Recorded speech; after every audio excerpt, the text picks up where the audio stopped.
memang di Set24/7 ini kita memakai namanya Polar, Pak. Jadi Polar itu sebenarnya sebagai kolektor data, Pak. Jadi nanti kalau misalnya ada 7 site, jadi nanti ada 7 Polar yang ditempatkan di tiap-tiap test site tersebut yang nanti fungsinya itu untuk menarik dari data-data device yang ada, Pak. Baik itu network device contohnya, itu nanti bakal ditarik datanya dari Polar tersebut, Pak. Jadi kalau kita lihat di sini on-premise Polar ini, Pak, kalau kita secara infrastruktur, jadi di sini untuk Set24 data centernya, Pak. Jadi nanti untuk on-premise Polarnya ini sebagai data kolektor, Pak. Baik itu dari network, VPN, VMware environment, ataupun internal network lainnya seperti web application ataupun URL website. Itu nanti bisa pakai on-premise Polar ini, Pak. Jadi ini untuk infrastruktur VMware, ini untuk backup, dan ini untuk network device. Jadi nanti memang diperlukan Polar, Pak, di tiap site-nya, Pak, untuk sebagai kolektornya sih, Pak.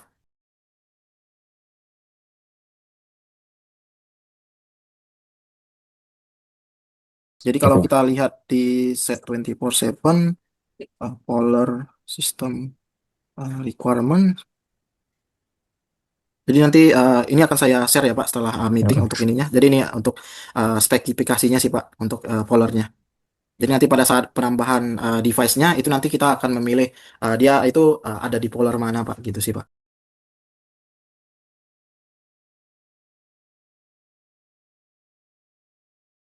Centralisnya SAS, Pak. Semua monitornya ini kita bisa lihat di satu dashboard ini, Pak. Dan nanti untuk per tiap dashboardnya ini kita bisa custom, Pak. Jadi kita bisa buat berdasarkan kebutuhan. Jadi kalau bisa kita grouping, misalnya khusus untuk Azure, khusus untuk networking, dan nanti untuk infrastruktur mapping juga kita bisa buat juga, Pak. Nanti berdasarkan mapnya. Jadi nanti seperti ini nanti bisa dibuat masing-masing, Pak. Dan ini kita bisa lihat secara live untuk current statusnya, Pak. Untuk yang reporting ini. Dan nantinya untuk yang tadi misalnya ada alert, nah itu kita ada namanya forecasting, Pak. Jadi nanti kita bisa kasih forecast dengan AI-nya ini. Jadi nanti dia akan membaca untuk ke depannya itu akan ada kejadian apa, Pak. Contohnya ini untuk connection-nya dia bakal ngelihat untuk forecast-nya sih, Pak. Jadi ini lebih ke forecast reportingnya, Pak, dari untuk monitoringnya, Pak, untuk kita membaca untuk ke depannya itu akan diprediction itu ada utilization-nya berapa persen itu sih, Pak, untuk ke depannya. Itu bisa pakai fitur di Set24/7. Dan nantinya kita bisa juga untuk pengaturan outage ataupun juga kita ada anomali dashboard ya, Pak. Jadi nanti dari list yang ada ini, misalnya dari server capacity, ini kita bisa lihat, Pak, untuk eh, anomali-anomali historinya, Pak. Ini bakal bisa dilihat juga di sini, Pak, berdasarkan dari monitor type yang kita pilih di sini, Pak.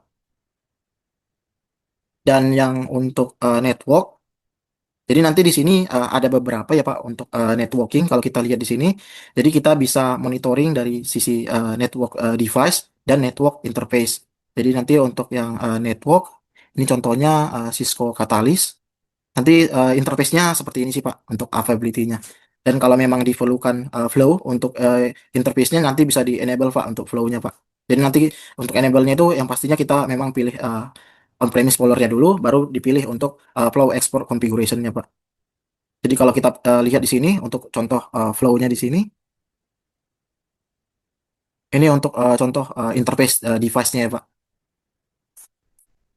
Ya, jadi seperti ini, Pak, untuk tampilan interface-nya.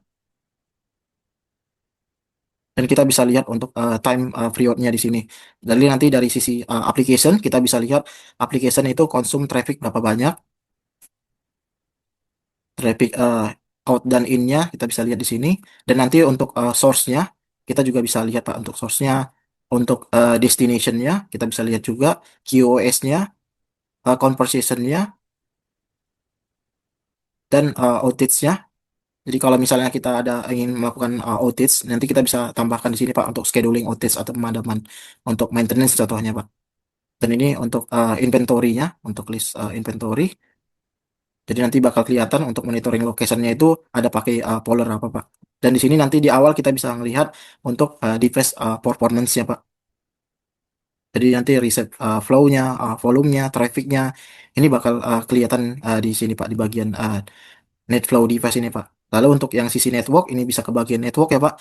Lalu nanti kita bisa pilih di sini untuk salah satu contohnya misalnya seperti Cisco 3900. Jadi nanti akan kelihatan seperti ini Pak untuk respon time-nya, packet loss-nya, CPU utilization-nya, device details-nya, hardware details.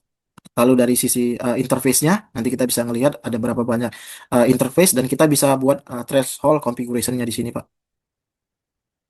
Jadi nanti kita bisa tambahkan threshold-nya di sini dan bandwidth configuration kita juga bisa lihat di sini untuk bandwidth configuration-nya dan dari performance counter kita juga bisa lihat di sini Pak.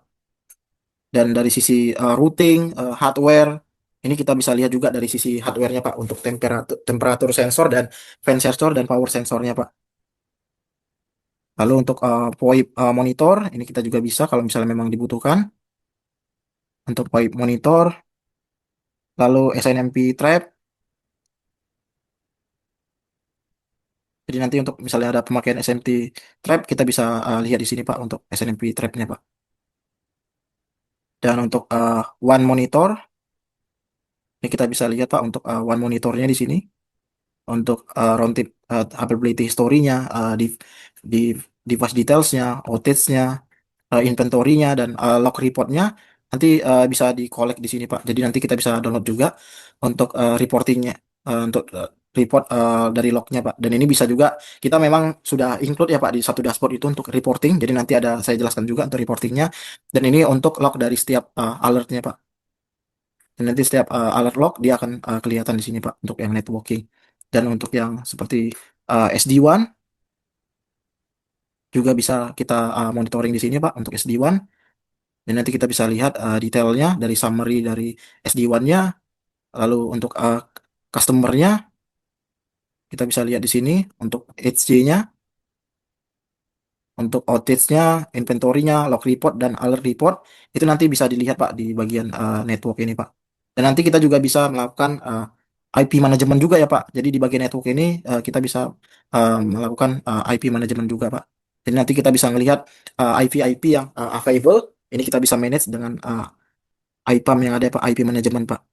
Jadi nanti kita bisa lihat untuk statusnya ini, lalu eventnya apa, kalau misalnya ada outage, inventory, dan nanti ada log juga Pak. Jadi yang di bagian network, dan nanti network kredensial, jadi kita bisa tambahin SNMP, SSH untuk networking, nanti bisa ditambahin di sini Pak.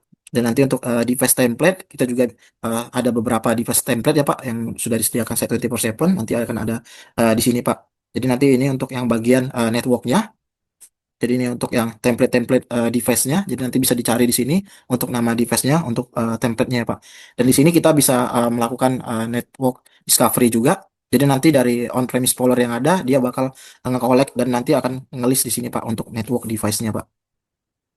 Dan ini dari sisi network, ini sisi untuk net flow ya Pak. Jadi untuk bandwidth nanti akan kelihatan di sini Pak. Jadi nanti setiap device dan interface-nya nanti bakal dimonitoring dengan net flow ini Pak. Lalu kita ada juga fitur NCM ya Pak. Jadi dengan fitur NCM ini kita bisa melakukan perubahan di device. Jadi dia network configuration management Pak.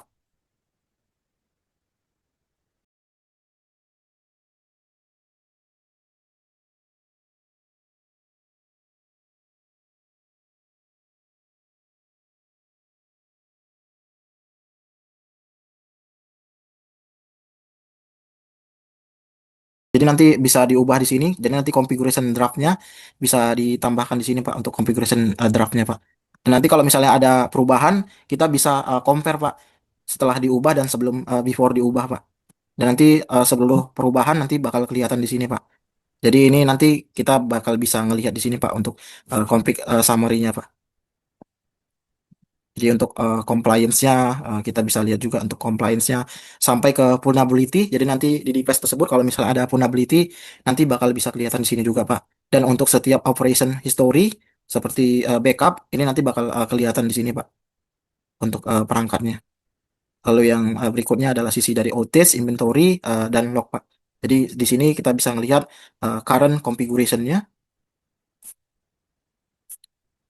Kalau ada yang dimodif, ini karena demo ya Pak. Nanti pada set POC nanti bakal kelihatan Pak untuk ininya Eh, apa yang dimodif dan apa yang ditambahkan Pak untuk ininya, untuk configuration-nya Pak.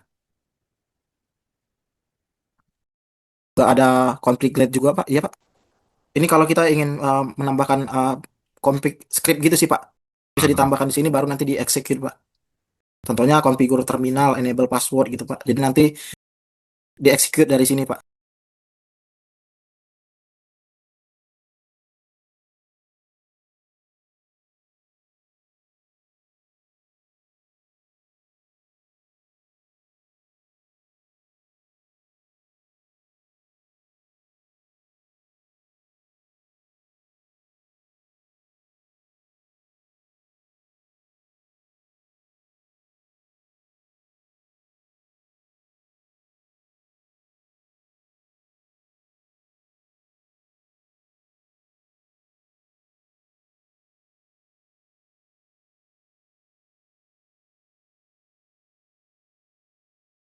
Iya, jadi nanti setiap ada activity dari log device tersebut, dia akan ada di sebagai event ini sih Pak. Jadi kita di sini ada APM ini sini Pak. Jadi kita juga ada real user monitoring juga Pak. Jadi ini semacam Google Data Analytics gitu sih Pak. Jadi kita bisa lihat apa respon time dari page-nya berapa persen. Kita bisa ke bagian home, baru nanti add monitor. Nanti akan banyak pilihan di sini Mbak, untuk service-service yang bisa dimonitoring. Dan kita juga ada yang namanya web development, website development Pak. Jadi nanti kita bisa ngelihat prediction kalau misalnya dari script yang ada di website kita itu ada berapa persen untuk terjadinya development gitu Pak.